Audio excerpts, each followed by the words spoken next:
അത് BJPയുടെ സംസ്ഥാന പ്രസിഡന്റ് ആ വിഷയം പരിഹരിക്കുന്നതിന് വേണ്ടി അദ്ദേഹം എല്ലാ തലങ്ങളിലും ഇടപെട്ടുകൊണ്ടിരിക്കുകയാണ്. അപ്പോൾ അതുകൊണ്ട് ആ പ്രശ്നം പരിഹരിക്കാനുള്ള ആത്മാർത്ഥമായിട്ടുള്ള ശ്രമം BJPയുടെ ഭാഗത്തു നിന്ന് മാത്രമേ ഉണ്ടാവുന്നുള്ളൂ. ബാക്കിയുള്ളവരെല്ലാം എങ്ങനെ കന്യാസ്ത്രീകളെ ജയിലിൽ അവിടെ എത്ര നാൾ ദീർഘം കിടത്താം എന്നുള്ള ശ്രമത്തിലാണ്. അപ്പോൾ അതുകൊണ്ട് ശ്രീ രാജീവ് ചന്ദ്രശേഖർജി ആദ്യം തന്നെ ശ്രീ അനൂപ് ആൻ്റണിയെ BJPയുടെ സംസ്ഥാന ജനറൽ സെക്രട്ടറി ഛത്തീസ്ഗഡിലെ ഭരണകൂടവുമായിട്ട് അടുത്ത ബന്ധമുള്ള ആളായിട്ടുള്ള അദ്ദേഹത്തിനെ അങ്ങോട്ട് അയക്കുകയുണ്ടായി. അപ്പോൾ അദ്ദേഹവും ശ്രമം നടത്തിക്കൊണ്ട് ഇരിക്കുകയാണ്. വളരെ നമുക്ക് സന്തോഷകരമായിട്ടുള്ള വാർത്ത കിട്ടുമെന്ന് ഞാൻ പ്രതീക്ഷിക്കുന്നു. പക്ഷേ ഇങ്ങനെ ഒരു ഇത് നടക്കുമ്പോഴും സെഷൻസ് കോടതിയിൽ ജാമ്യം കിട്ടുമെന്നൊക്കെ പ്രതീക്ഷ, അത് NIA കോടതിയിലേക്ക് കേസ് പോവുകയാണ്. സന്തോഷമുള്ള നടപടികളല്ല അവിടെ നിന്ന്. അല്ല, അതിൻ്റെ അകത്തൊരു വിഷയം, ഇതിൻ്റെ അകത്ത് ഇടപെടുന്നവരെല്ലാം ഒരു കാര്യം കണ്ടുപിടിക്കണം.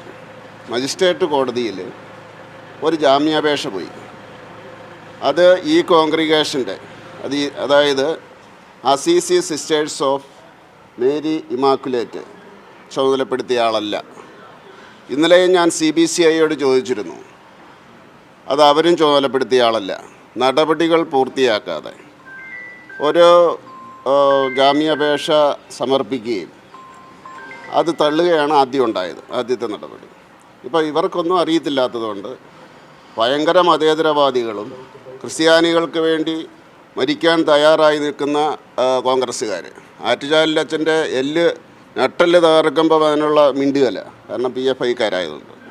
പാലാ ബിഷപ്പിന് എതിരെ പ്രകടനം നടത്തുമ്പോൾ പാലാ ബിഷപ്പിന് എതിരെ കേസെടുക്കണമെന്നാണ് VD സതീശൻ പറഞ്ഞത്. അതപ്പുറത്ത് PFI ആയതുകൊണ്ട് അവരൊന്ന് പറയണം, ഈ ആരാണ് ആ ജാമ്യാപേക്ഷ കൊടുത്തതെന്ന്. അതാണ് അതിൻ്റെ തുടക്കം.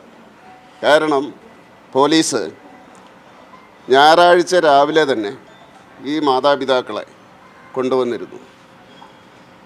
അവർ ഞായറാഴ്ചയും തിങ്കളാഴ്ചയും മുഴുവൻ അവിടെ ഉണ്ടായിരുന്നു. അപ്പോൾ തിങ്കളാഴ്ച ജാമ്യാപേക്ഷ കൊടുക്കും എന്നായിരുന്നു പറഞ്ഞിരുന്നത്. അന്ന് കൊടുത്തില്ല. ഇവർ ആദിവാസികളാണ്, പാവം മനുഷ്യരാണ്. അവർ തിരിച്ചു പോകണമെന്ന് പറഞ്ഞ് ചൊവ്വാഴ്ച ഇവർ പുറപ്പെട്ട് കഴിഞ്ഞപ്പോഴാണ്, അതായത് ഇവരെ ഹാജരാക്കണം കോടതിക്ക് നടപടി വേണമെങ്കിൽ. ഇവർ പുറപ്പെട്ട് കഴിഞ്ഞപ്പം പെട്ടെന്നൊരു ജാമ്യാപേക്ഷ അപ്പം തന്നെ തള്ളി. അപ്പോൾ അത് ഈ ഭയങ്കര ക്രിസ്തീയ വിശ്വാസികളും മതേതരവാദികളും ഒക്കെ ആയിട്ടുള്ള കോൺഗ്രസ്സുകാർക്ക് അറിയാമെങ്കിൽ അതൊന്ന് പറയുന്നതല്ല, മാധ്യമങ്ങളും ഒന്ന് കണ്ട് പിടിക്കണം.